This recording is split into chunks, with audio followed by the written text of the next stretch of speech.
Now can I ask Dr. Moya Carey to come up the stage? Dr. Carey, appointed in 2009 as the Iranian Heritage Foundation Curator for the Iranian collections at the Victoria and Albert Museum in London. She earned her doctorate from the School of Oriental and African Studies, University of London in 2001. The title of Dr. Carey's paper is Design Reform of the British Embassy, James Wilde's Arabesque Hall in Qajar, Tehran. Please welcome Dr. Carey.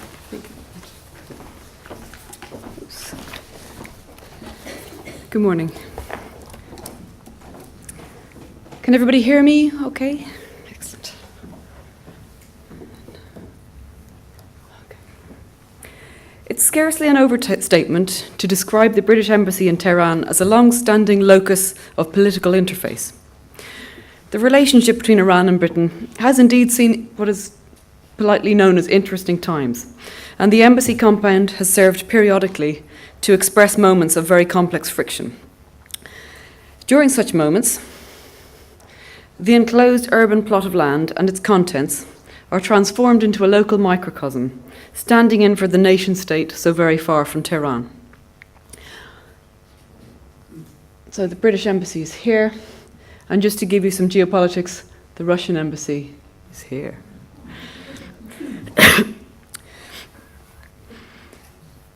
All the inherent semantics and iconography come forward as real, and rhetoric becomes powerfully clear. Thus, we can understand the manipulation of the city map, such as the renaming of Winston Churchill Boulevard after the 1981 IRA hunger striker, turning into Bobby Sands Avenue under the Islamic Republic of Iran. Much more recently, a brief but violent protest was made upon the fabric of the embassy itself, with the removal of various iconographic trophies. This is a signage of politics, political symbols, badges, emblems, and then literally the signage. But also interesting cultural icons, such as this one. The building, and even its perimeter, therefore remain absolutely loaded with political meaning, and the whole compound was put together in times that were equally interesting, between 1868 and 1876. This paper will be looking at that construction project, with the intention to pinpoint the effects of British design reform on the national self-image abroad. In the 19th century, Britain's architecture was still a messy portmanteau, maybe even a stew, of historicist options. The profession was undergoing painful modernisation, and the famous Battle of the Styles had not yet settled the antagonism between neo-Gothic and neoclassical. Asian design traditions were recommended for study by reformers such as Owen Jones, but that South Kensington doctrine had barely permeated the establishment. With such domestic turmoil surrounding the nation's visual mode, this was potentially a confusing time to build a national embassy anywhere. Naturally, the outcome was to be a corporate style which couldn't please everyone, still doesn't please everyone. Worse still, the political utility of remote diplomatic architecture didn't convince everybody at the time, and the British legation in Tehran was built under crushing scrutiny from Whitehall accountants. In fact, Britain had direct political rivalries to cope with in Qajar, Iran, as Russia also sought to make a powerful impression. As the city began to expand, local stakeholders were not keen to see any of the capital's economic resources of land, clay topsoil for bricks, labour and Qanat water rights siphoned away without suitable remuneration. The creation of the British compound was subjected to several obstructive strategies, with assaults ranging from the legalistic to the olfactory.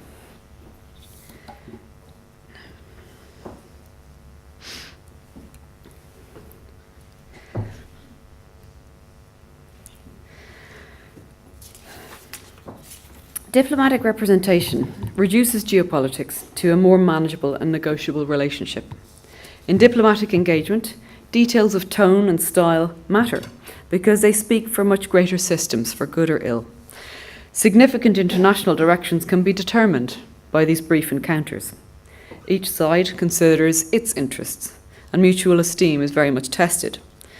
This impact is measured through the calibre of diplomatic gifts, receptions, and envoys. If these encounters are not well judged, any resulting loss of dignity can have major consequences. So what is the implication of this Ottoman scene of Safavid accession gifts? Attempted appeasement through craven tribute, with the Safavid ambassador obliged to bow properly, or an underhand statement of Persian cultural superiority, with stacks upon stacks of gifts, manuscripts, and carpets piled up. These 17th century encounters are more overtly mercantile, on the other hand. The Dutch embassy making its progress from Bandar Abbas up to Isfahan, in the 1630s. This sort of detail shows us swags of cloth being draped about. This reception in Venice of merchant envoys, again, fabric, the main theme. And of course, Shirley wearing this extraordinary Safavid coat, which is almost as big as he is. Of course, the account of any such national failures or successes lies wholly in the hands of the narrator. And this is visualised when opposite numbers meet, which is a resonant theme of political iconography. The mirror image of envoy meeting Shah, for example, in these two cases from 17th century Isfahan,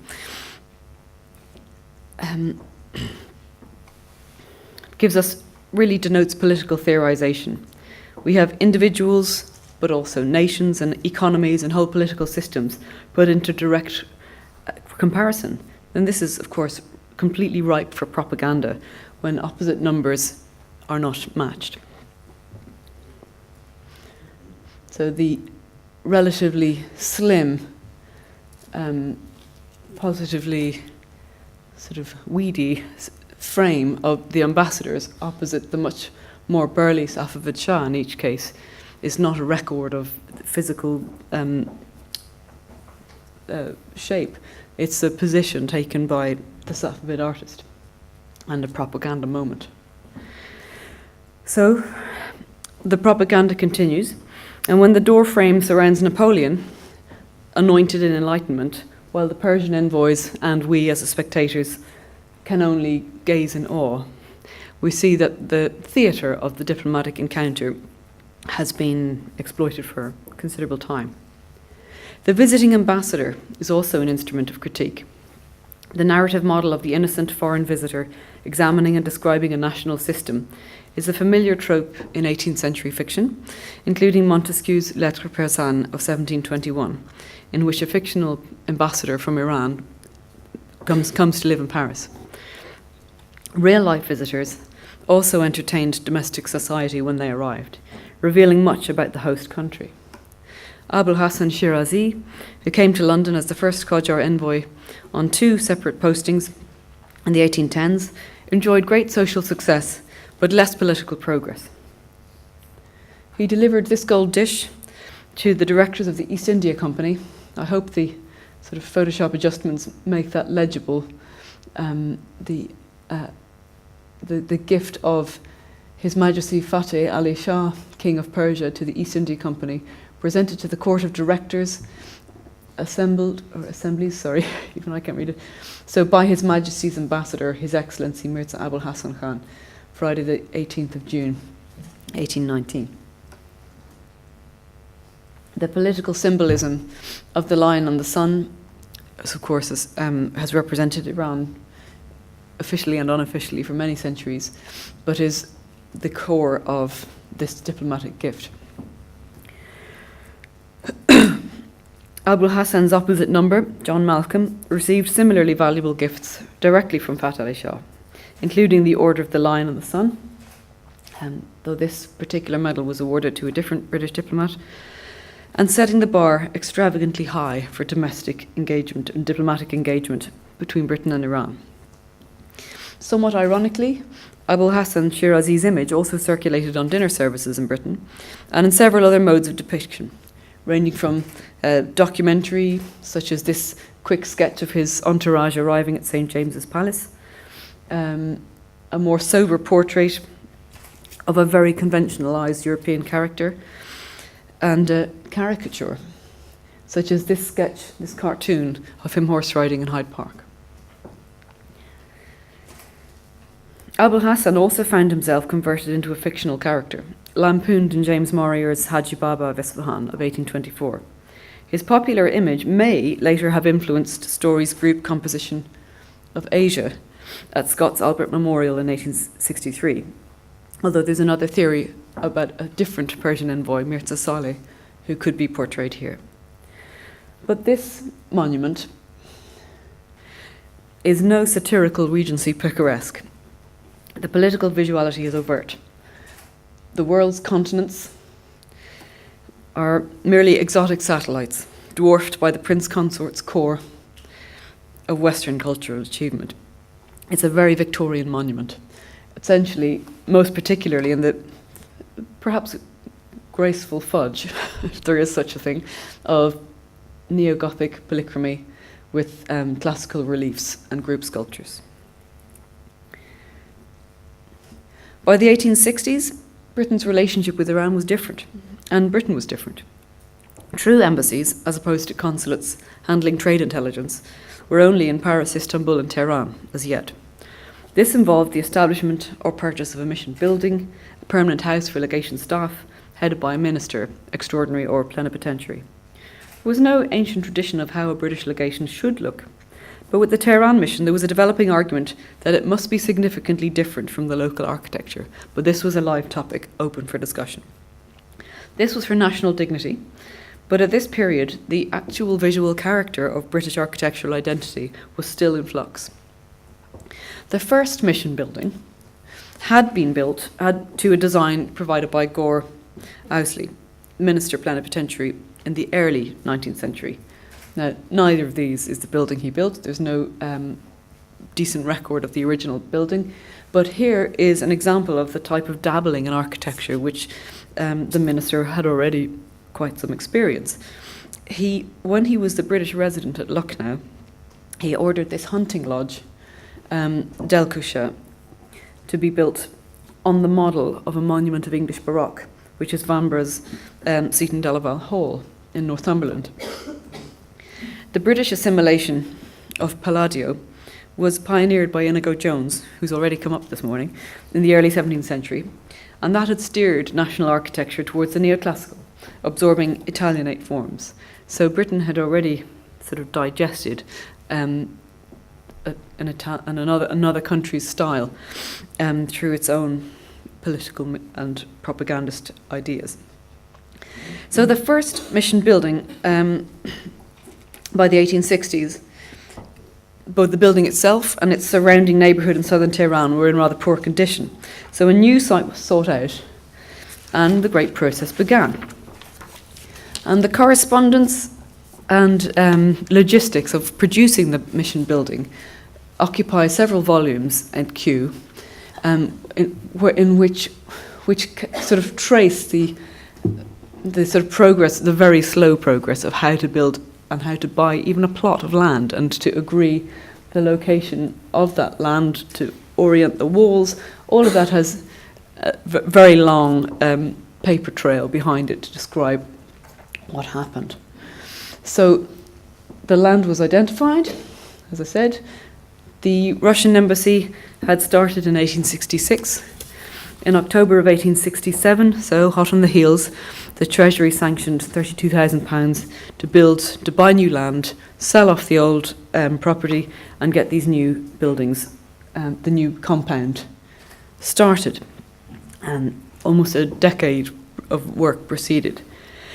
Also in Iran in the 1860s was the Telegraph Department. Since 1863, this is a communications line essentially oriented around linking up London and India, but followed routes which linked Tehran to Bushehr on the coast and Baghdad also.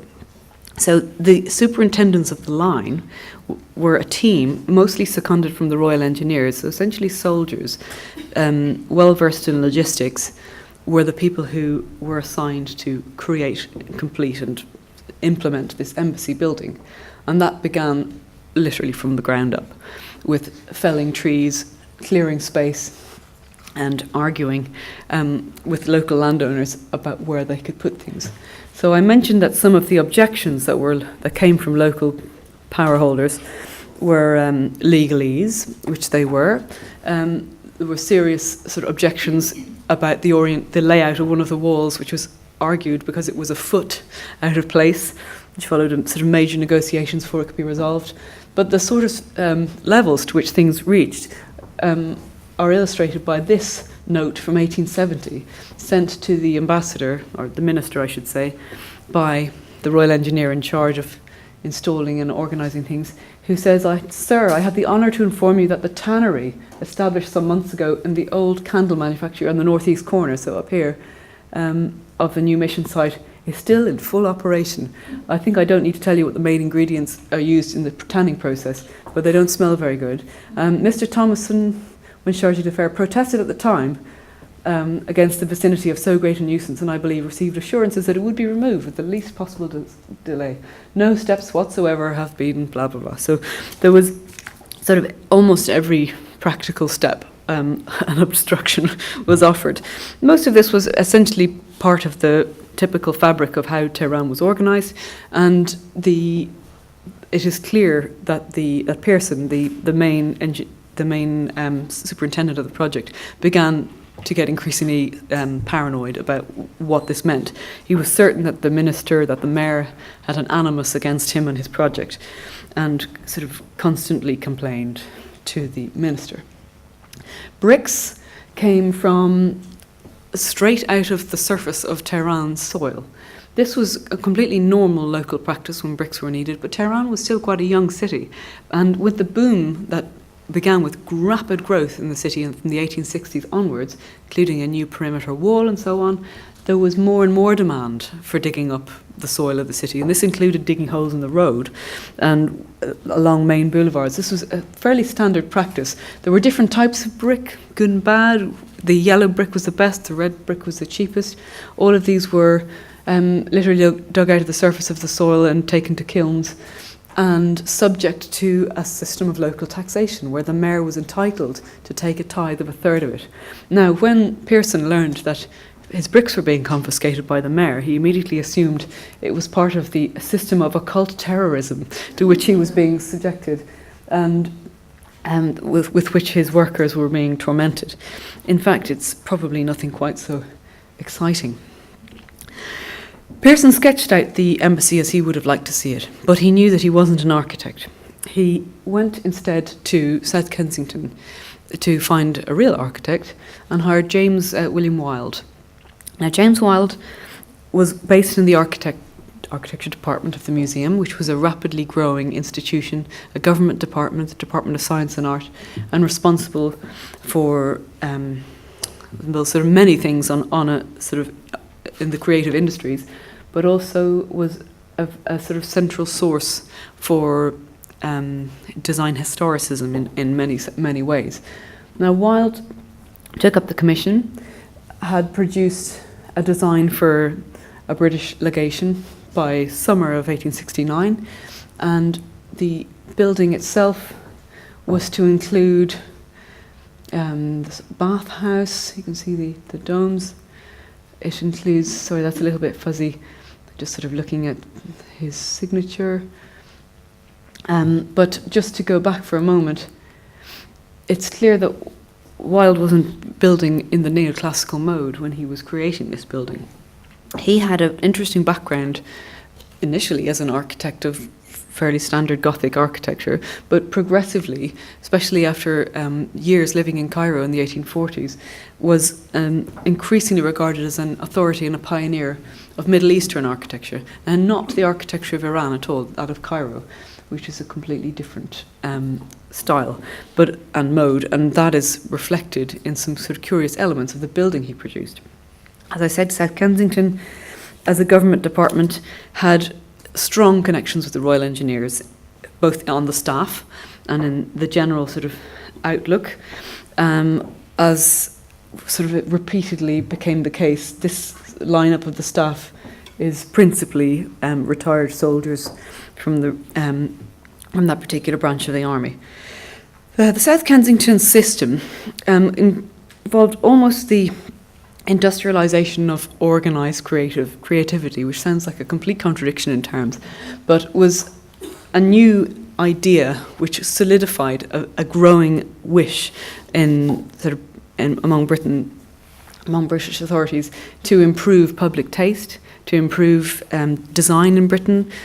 The sense was that however powerful Britain was, the manufacturers were just ugly. So this was a strategy on government level to improve matters. Owen Jones, the design reformer, had paved essentially the path of the South Kensington Museum through the Grammar of Ornament in particular, which is still in print and is a long pattern book of different styles from different places and times, organised in neat and tidy categories, almost at least 10 of which are from the Middle East or India, sort of organised and labelled according to his own experience, essentially, which was principally based on Spain, North Africa and the Arab world, and not particularly Iran. Nonetheless, he has some Persian plates, but these, as I've probably mentioned in other places, were a little bit misguided. You can see the links between several of these flowers and the plates in Persian 4, but this is an Indian pattern book, so the error was a little bit naive. So Owen Jones was no expert in Iran, but he and his brother-in-law James Wilde had studied closely the monuments of Cairo. These are from Wilde's notebooks when he lived in Cairo. Wilde supplied almost all of the designs for Owen Jones' Mamluk or Egyptian, the Egyptian plates. So we have a man who has a very close knowledge of a particular Middle Eastern form of architecture, which had no particular relevance in Qajar, Iran. So here we see the correlation between one of Jones's prints and James Wilde's little sketchbooks. So, as I said, Wilde worked in a museum and he provided designs for different museum buildings, but he also provided designs for other embassy buildings. So the museum was already becoming a sort of disseminating centre for architectural ideas. And Wilde's achievement is that he went beyond sort of historicist recycling and regurgitation and had a rather spare, what has been called a proto-modernist style. He did everything from water towers, churches, schools, churches. This is in Alexandria, the gateway to a cemetery, and the Tehran embassy was sort of one in a series of buildings of the types that he made. So he produced the designs, he sent them out to Pearson. It took ages, but Pearson built the walls, planted the gardens, all the fittings, including the 4 7-foot clock dials, were shipped out, sent by steamship and then mule to Tehran. There were various issues with things getting broken or confiscated en route, but the fittings were put up in fairly smart order. There are outbuildings, there's the main reception rooms, there's this open belvedere on the top of the balustrade, and some splendid wisteria. The building became in British eyes, became a landmark in the city. The success is sort of a moot point. But as things progressed, Pearson was sent back encouraging notes to Wilde saying how pleased and how well the building was going down. So the design for the new legation has been exceedingly admired here. But this postscript is in a note which is written in a sense of panic, because Pearson was still waiting for Wilde to send him some designs for the interior, for the staterooms, which he could work with. Because what happened first was that Wilde sent out a whole set of designs, of which we have no direct record, in which he rejects as just completely unsuitable for a British embassy. So he says, we cannot... he sends it back saying, in rejecting the Persian method of decoration, I was chiefly guided. I'm repeating myself. an early set of plans for this long suite of rooms Pearson sent back to Wilde because they were in something which he describes as a Persian style. Wilde was not, we don't have any record of Wilde's reaction to have his designs rejected, but it took him at least a year, if not two, to send out the right designs. Now, what was Pearson so worried about? He writes and says, "We can't imitate Persian style." This is how we know what must have been sent to him.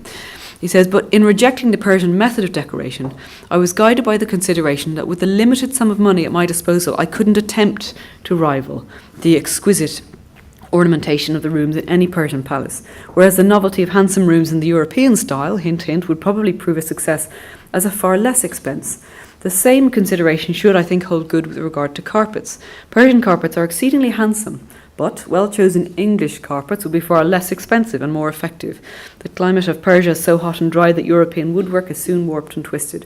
So he has concerns about what Wilde has proposed, and certainly the expense of producing anything on the scale of what Nasruddin Shah was used to was almost impossible for the relatively tiny budget that Pearson had on his side. But also the logistics, it didn't make sense as visually to copy a Persian style. Instead, Wilde eventually sent a very sober and a much cheaper style, which was Neoclassicism. Again, a digestion of an Italian style, which is reflected in the current rooms of the British Embassy building. No sign of that Persian style that Wilde had dismissed. So we can see this in one of the older photographs. The colour scheme has been slightly adjusted in a 1990s renovation. But the building itself it gives not a sniff of Wilde's Mamluk background. We can look to Wilde's drawings from his trip to Pompeii and Herculaneum for the source of his designs. When we look closer at the main state rooms, this sort of system of rather heavy coffering in the ceiling, also wholly European in reference, all looks a little bit old-fashioned, in fact, except for these very Victorian stained glass windows.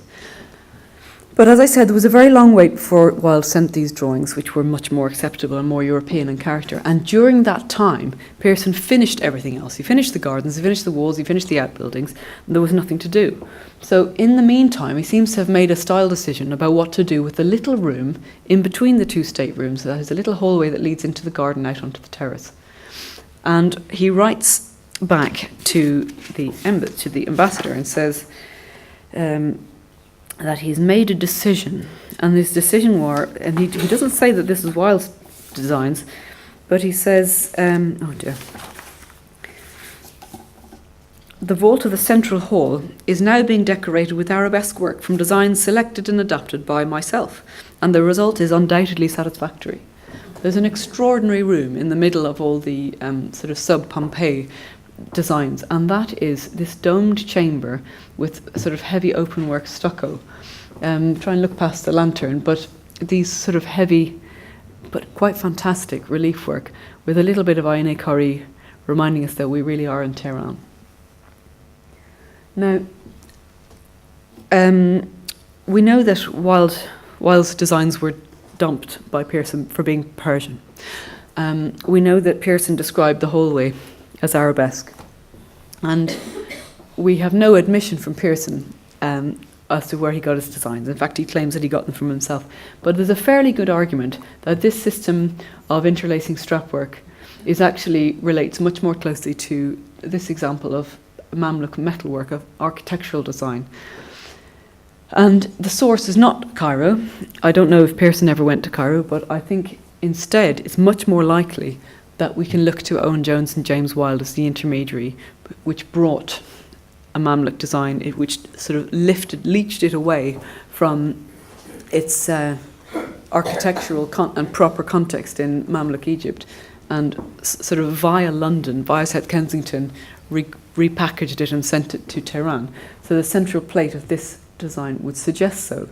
So we're looking at a stage of leapfrogging from the door to the publication to the ceiling. I apologise for the pixelation there, but the sort of very heavy treatment of this ceiling work is related to sort of copying a flat design. And the results are actually quite spectacular. Not everything is from the same building in Cairo. These little panels from another building have been echoed in this sort of dotted strap work laid on top of the interlace. Again, we can look to Wilde's drawings for the source, the likely source of these design ideas. VR is still totally incongruously parked in the middle of the room, but again, sort of look to the several panels of illumination and look to Owen Jones and James Wilde. Now, both the state rooms and the Arabesque hallway, quote unquote, were made by the builders who were employed by Pearson in Tehran itself. He makes several comments about how adaptable they are and how the sort of fluency of the modern craftsman in Tehran was exceedingly adaptable to any models designed, any design models offered by patrons. And I think the proof is essentially in the sequence of rooms. As I said, the little sort of ribbon of Moya Carey stars remind us that they had other skills up their sleeves. But the main look of the principal rooms could not entertain that style.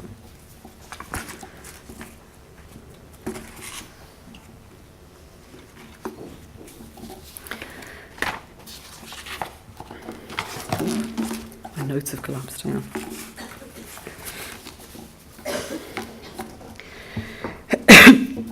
So was this the sort of the intention to, whoops, is that me, someone telling me I need to hurry up? But there's one more element of the embassy which I think we need to look to as yet another South Kensington echo of the intended effect of having a central design museum to disseminate designs from many other contexts. And that is the carpet which is currently on the floor in one of the main dining rooms, which does not date from the 1870s, it's from the 1920s in fact. And this carpet, ironically, is based upon the Ardebille carpet, which is in South Kensington Museum, where it was purchased in 1893. The Ardebille carpet came to the museum in 1893, but was one of the first carpets to be, large Safavid carpets, to be published in colour, with the deliberate intention to create and design and inform new modern manufacturers of carpets. No sooner was it published, this is the catalogue of the Vienna exhibition of Oriental carpets of 1891, than it sort of inseminated carpet industries from Templeton's in Glasgow to commercial firms in Iran. The original object is 10.5 metres long, but adaptations made by commercial firms periodically adjusted that design, morphed it to the will of the client, essentially. So we have two parts of the South Kensington effect in sort of infiltrating the design of this single project. What does it say about Britain of the 1870s? Well, it gives us, it shows us a corporate style, essentially, which is mixing, matching, adapting, not entirely coherent as a single mode, but maybe what tends to be called eclectic, as a mixture of references, but put together with sort of a much more spare look than the rather busy effect of much Victorian architecture. The corporation of sort of Britain at this time is affected by many new things. It's highly accountable to Parliament. The finances of paying for the embassy completely hamstrung the project. There were constant corners cutting. There was budget affected almost every single decision, not always to the better. The effect of the military underpinning the whole project was extremely important, in that the Royal Engineers were on site, were applying their logistical control over routes in order to get materials into Tehran. They shipped the iron roof from Glasgow together with a live foreman. They could do things that were quite difficult to manage logistically, and that sort of the militaristic reality of sort of late Victorian life is very much real. We also see the central doctrine disseminating from a government department, determining sort of willy-nilly the look of the embassy project in another land. This includes sort of astonishing decisions, such as sending Mamluk design to an embassy in Iran, where it has no particular relevance except to show what British design was doing in its eclectic modes in the late 19th century. But also tending, I think, towards sort of modern realities in terms of bombast being reduced, ideas having to be constantly contained by sort of logistics and money, essentially. Thank you very much.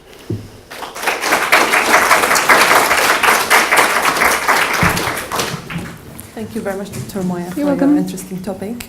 And now we'll begin our question and answer session for 5 minutes.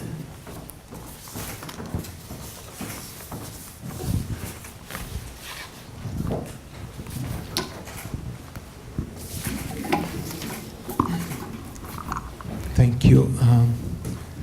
I had a question about the urban context, the urban surrounding Of the embassy.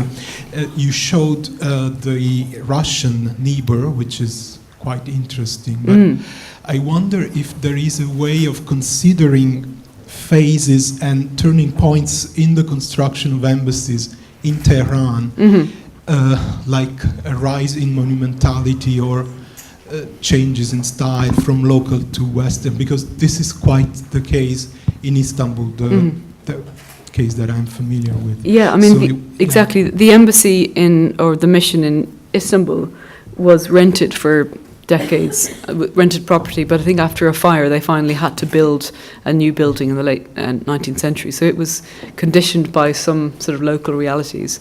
But I think it simply had to become much more organised for both the Istanbul and Tehran examples. I think you can describe both of them as the same outlook. And in fact, many of the same people were involved. So Charles Allison, for example, had been one of the attachés in the Istanbul embassy, and he became the minister in Tehran from the 1860s onwards. So literally the same people were working and were supporting centrally the construction of new embassies. They might have been individuals who had lived in Istanbul as consuls in early life and sort of retired to or were promoted to more senior positions in London and could then support and understand the basis for spending money on these foreign legations. But often it was very difficult for people who had diplomatic experience to make it clear to the budget holders in London that the money needed to be spent. So there are a few sort of rather specific things which determine how the embassies went. But I take your point about how we should see this in sort of part of the bigger picture. I mean also the other embassies in Tehran, not the other British embassies in Istanbul, but the other. Well, as I said, the Russian embassy began to be built in 1866. I don't have the date for when the French began their building, but we know that they had diplomatic presence in Iran sort of from the 1800s, particularly I would say from the 1840s to the 1870s. It's the period of the biggest French influence. Gradually we see the Austrians, the Germans and even the Americans coming to Tehran to establish embassies from the 1880s onwards. But this sort of 1860s progress is a much smaller community. And of course, they're looking to each other. The example of the carpets, which I sort of only briefly had time for, the British, the diplomats write back to London saying Persian carpets are too expensive. Let's get English carpets because they're cheap. But the next line says the Russians have commissioned beautiful carpets from Europe, and they have furnished their embassy with these wonderful carpets. So they are clearly looking at their rivals in terms of how they mustn't be shown up, essentially. Thank you. And I'm sorry, another small point that I may have misunderstood. You mentioned the stuccos that Pearson himself designed in this, based on the Mamluk examples, and those were executed by local craftsmen. Yes. But the neoclassical hall with the stuccos inspired by Pompeii, was that also executed by local? Yes, exactly the same team. Yeah. And the team were working to different designs sent out by James Wilde. all of the designs, it's clear, were sent out by James Wilde. He sent over drawings, but he also sent over plaster sort of master models, which could be cast and repeated. And Wilde often, you get a sense in the correspondence that Wilde is worried that the designers, that the masons in Tehran won't be able to create the designs. And we have Pearson defending them and saying, you can send us anything, however complicated, they will be able to make it. And I think the accomplishment of the sequence of rooms really backs that up. Thank you. You're welcome.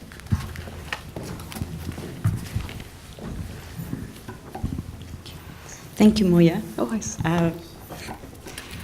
This was really, really interesting. And I want to go back to this idea of comparative material and suggest, or at least ask you to think a little bit further about the fact that perhaps the designs having a Mamluk origin or a Cairene location were not necessarily so innocently coming from a design pattern, but that this kind of transference of, implicitly, transference of certain knowledge about spheres of influence, which are not yet fully developed in Iran of the Qajar period, but it is really a contested territory with the British and the Russians particularly fighting over whose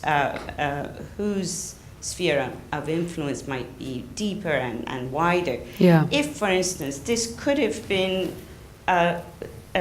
more calculated in terms of what kinds of designs, what kinds of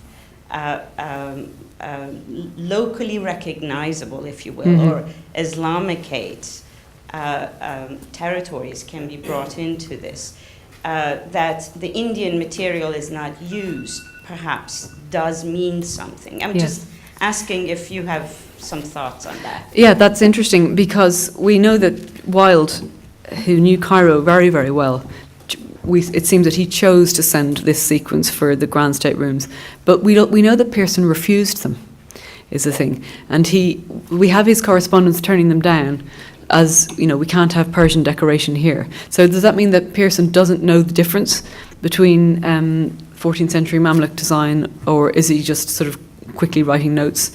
And why was it acceptable to have it in this sort of subaltern space in the hallway leading out into the garden, not in the grand reception room? So there were these sort of positions of self-presentation and versus sort of more relaxed contexts in which these sort of Orientalist styles were acceptable. And that is played out by the use of a citation of Middle Eastern architectural styles in Victorian leisure architecture, which is sort of a grand theme of the late 19th century. So why, I mean, yes, so did he knowingly send a Cairene style to show the British, sort of, that British design included and controlled these other Middle Eastern modes? Well, we have so little documentation, but it's certainly worth asking and considering, absolutely.